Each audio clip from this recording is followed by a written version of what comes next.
Daniel stood frozen in the vast marble hall, a place that had always felt more like a prison than a home.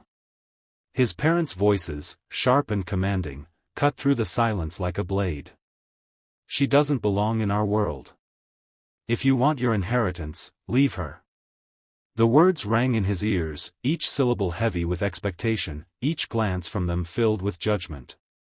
He was their only son, the heir to a vast fortune and a powerful company, but tonight, he was just a man torn between love and obedience.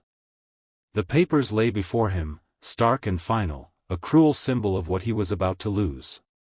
His hand trembled as he picked up the pen, his eyes darting toward Emily. She stood across the room, her face calm but pale, her silence louder than any protest she could have made. Her tears were hidden, locked away behind a wall of dignity, yet Daniel could feel the pain radiating from her. He wanted to run to her, to tear the papers apart and hold her as he once did, but the weight of his parents' gaze kept him chained.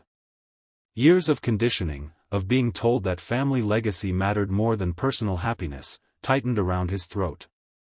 With a heavy heart, he scrawled his name across the page. The sound of the pen scratching against paper was the loudest sound in the room.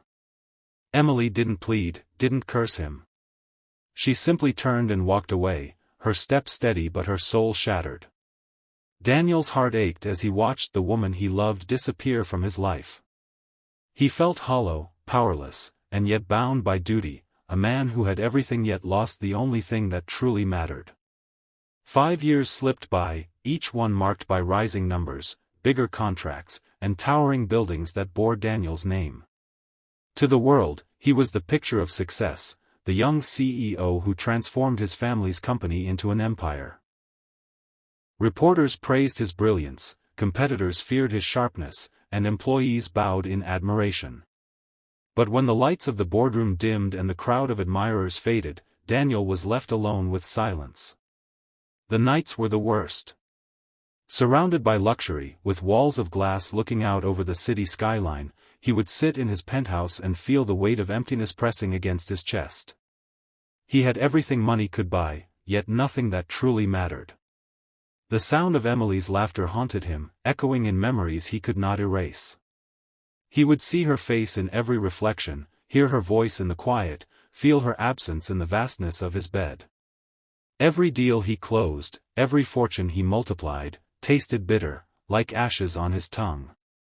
He thought of the promises they once whispered late at night, dreams of a family, a simple life built on love rather than power. Those dreams now replayed like ghostly fragments, tormenting him. He had traded them away for a legacy he could never embrace with warmth. In the boardroom, Daniel was relentless, hiding his wounds behind a mask of authority. Yet in the solitude of his success, he was nothing more than a man who had lost himself. Wealth and power filled his hands, but his soul remained starved. The more his empire grew, the smaller he felt inside.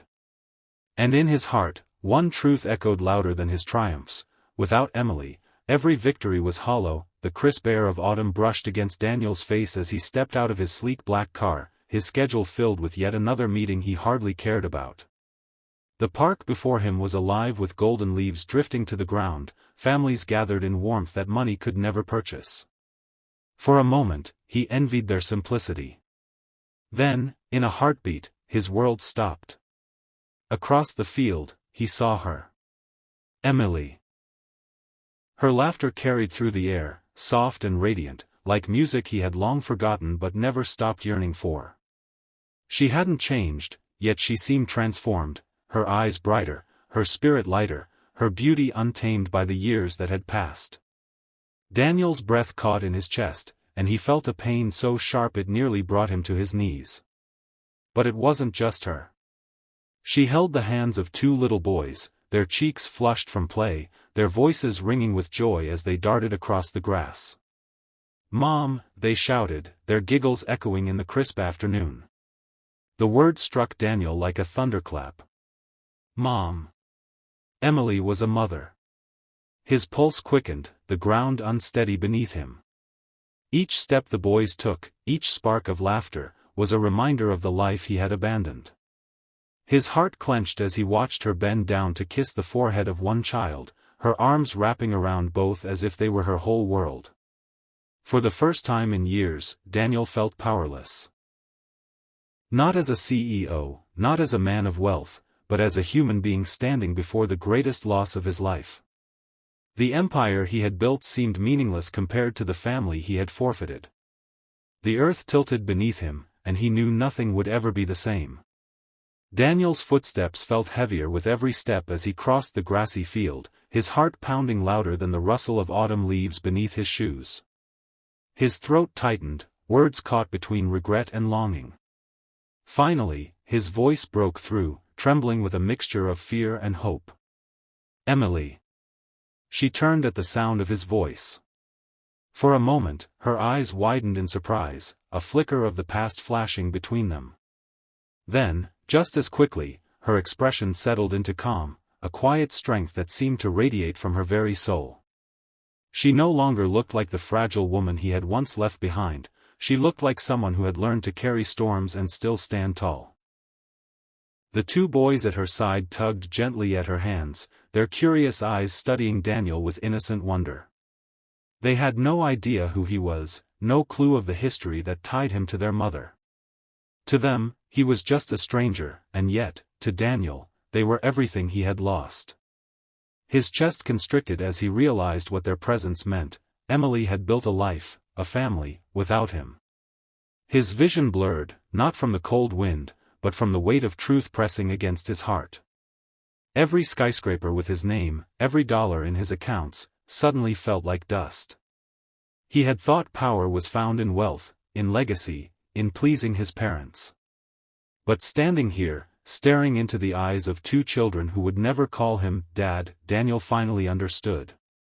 True power had always been in love, the kind Emily had once offered him freely, the kind he had thrown away for chains disguised as duty. At that moment, his empire crumbled inside him, leaving only raw regret and a desperate ache for redemption. Daniel sank to his knees in front of the boys, his tailored suit brushing against the grass, but for once he didn't care about appearances. His eyes, usually so guarded and cold, were raw with vulnerability. "I'm sorry," he whispered, his voice trembling as emotion broke through the years of silence. "I'm sorry, for everything." The words carried not just to Emily, but to the life he had abandoned, to the love he had betrayed, to the family he had never dared to dream he could hold again. The boys looked at him curiously, sensing the weight of his words even if they couldn't understand their meaning. Emily's gaze remained steady, studying him with a mixture of caution and grace. Daniel braced himself for anger, for the sharp sting of blame he knew he deserved.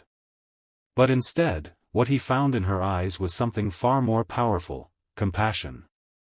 Her voice was soft but unwavering. "Life gave us a second chance," she said, her words like a balm to his fractured soul. "To heal, even if not as husband and wife."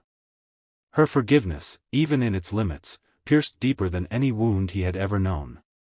It was not a return to the past, but an opening towards something new, a chance to walk beside them, not as the man who had everything, but as the man who finally understood what mattered.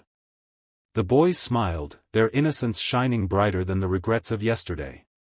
And as Daniel rose, Emily allowed him to walk with them, side by side. For the first time in years, he felt warmth spread through his chest.